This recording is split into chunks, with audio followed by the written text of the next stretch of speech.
बच्चों, आज हम कक्षा 10 भौतिक विज्ञान की प्रथम अध्याय प्रकाश का परावर्तन इसको आज प्रारंभ कर रहे हैं।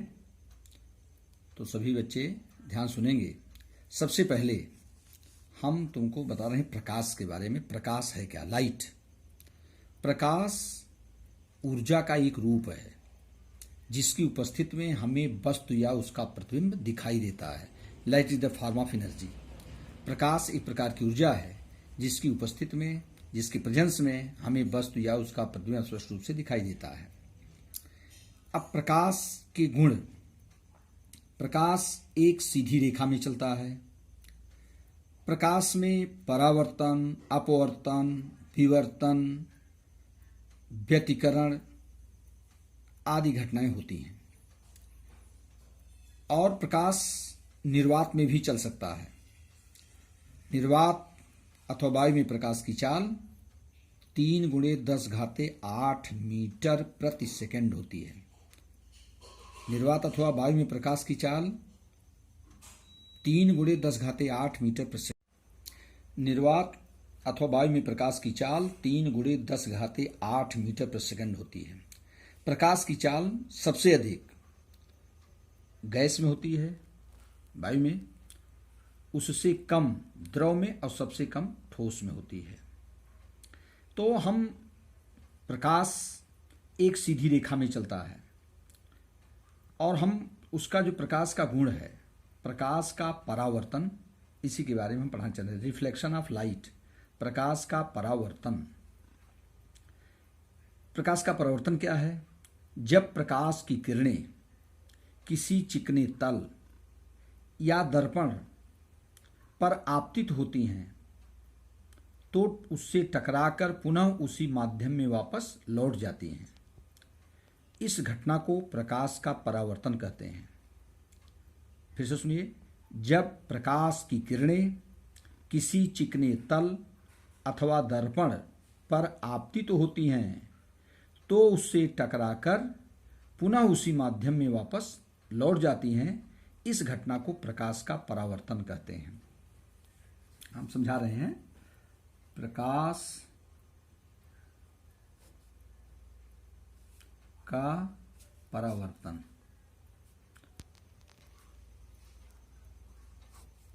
Reflection of light. अब ये जैसे हमारा ये तल है, ये हमारा परावर्तक तल है।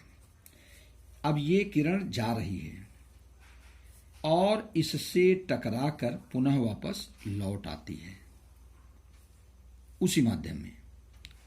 तो यही है हमारा प्रकाश का परावर्तन। ये प्रकाश की किरण पड़ रही है और टकरा करके पुनः उसी माध्यम में वापस लौट आ रही है। इसी घटना को प्रकाश का परावर्तन कहते हैं। जो किरण ये जा रही है, आपतित हो रही है, इसको कहते हैं आपतित किरण।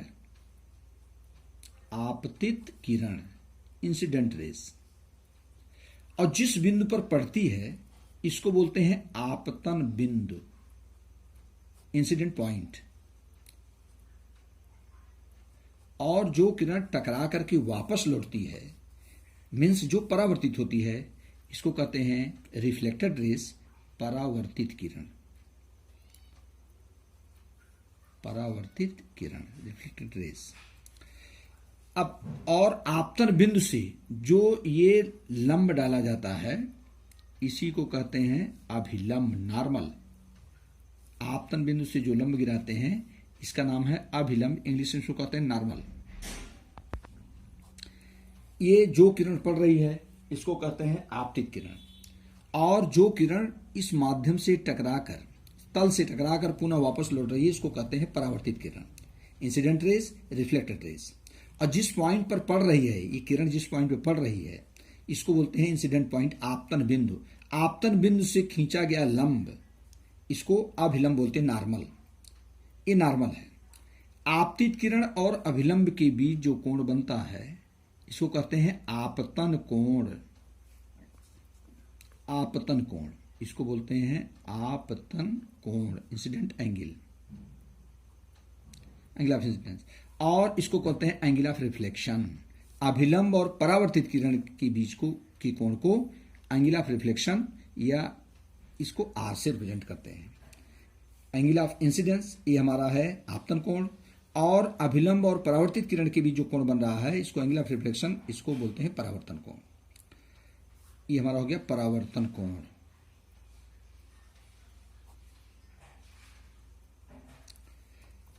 फिर से समझिए, ये हमारा पृष्ठ है, ये हमारी किरण पड़ रही है, जो किरण आप पृष्ठ पर पड़ रही है, आपतित हो रही है, उसको बोलते हैं आपतित किरण, और उससे टकराकर जो उसी माध्यम में पुनः वापस लौट रही है इसको बोलते हैं परावर्तित किरण। और जिस पॉइंट पर आपतित किरण पड़ रही है इसको बोलते हैं आपतन बिंदु। आपतन बिंदु से जो लंब हम गिराते हैं इसको कहते हैं लंब, डाला गया लंब अभिलंब कहलाता है, नॉर्मल इसको इंग्लिश कहते हैं।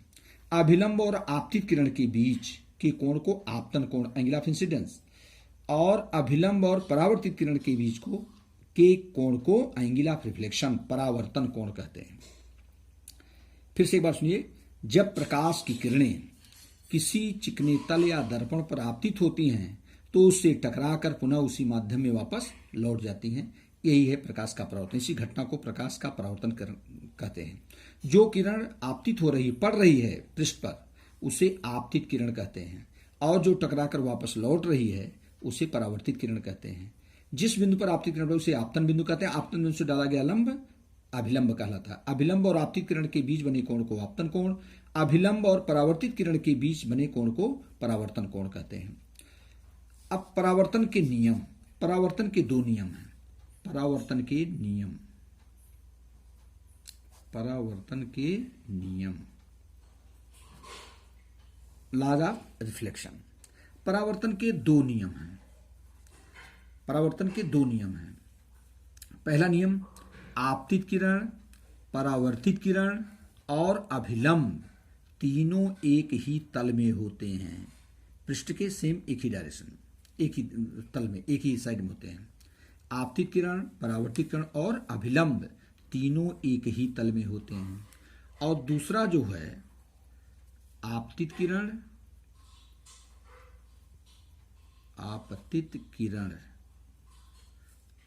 परावर्तित किरण, परावर्तित किरण तथा अभिलंब, अभिलंब तीनों एक ही तल में होते हैं। ये पहला नियम है, एक ही तल में होते हैं। परावर्तन के दो नियम। पहला, आपतित किरण, परावर्तित किरण तथा अभिलंब तीनों एक ही तल में होते हैं। दूसरा है आपतन कोण का मान, आपतन कोण का मान परावर्तन कोण के बराबर होता है।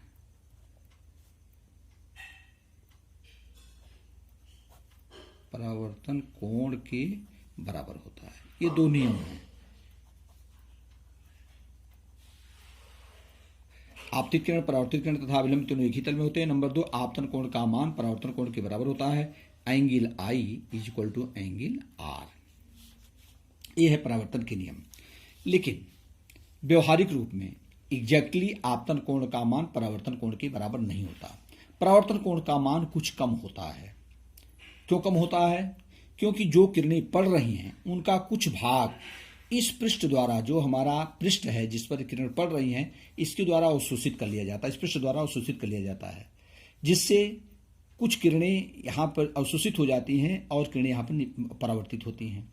इसलिए आपतन कोण का मान, परावर्तन कोण का मान आपतन कोण से कुछ कम होता है।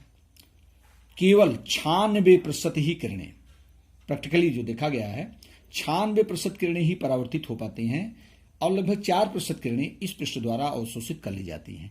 इसलिए प्रैक्टिकली परावर्तन कोण का मान आपतन कोण से कुछ कम होता है, लेकिन प्रैक्टिकली नियम में आपतन कोण परावर्तन कोण के बराबर माना जाता है। ये भी अंतर बहुत थोड़ा सा आता है। तो ये हो गया। अब दूसरा जो होता है परावर्तन, प्रकाश के परावर्तन का हम जो उपयोग करते हैं, तो इसमें हमारे कोर्स में जो है दर्पण है। दर्पण, मिरर जिसको बोलते हैं, दर्पण, इसको इंग्लिश में बोलते हैं मिरर। दर्पण क्या होता है?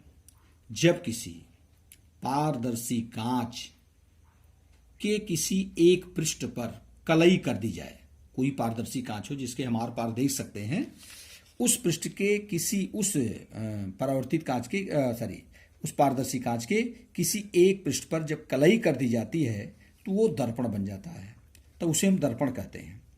दर्पण दो प्रकार का हमारा होता है, एक है समतल दर्पण, प्लेन मिरर, समतल दर्पण, और दूसरा होता है गोलीय दर्पण, स्फेरिकल मिरर, गोलीय दर्पण।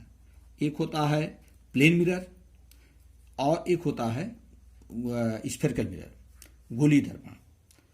प्लेन मिरर जो हम लोग जनरली घरों में यूज करते हैं, जिससे देखते हैं, वो हमारा समतल दर्पण है। और जो गाड़ियों में दर्पण लगा होता है, हमारे जो भी होते हैं गाड़ियों में जो दर्पण लगा होता है, वो गोलीय दर्पण होता है। अब ये गोलीय दर्पण जो हैं, ये दो प्रकार के होते हैं, मुख्य रूप से दो प्रकार के गोलीय दर्पण हमारे हैं। एक होता है उत्तल दर्पण, उत्तल दर्पण, और दूसरा होता है अवतल दर्पण, मेन अवतल दर्पण।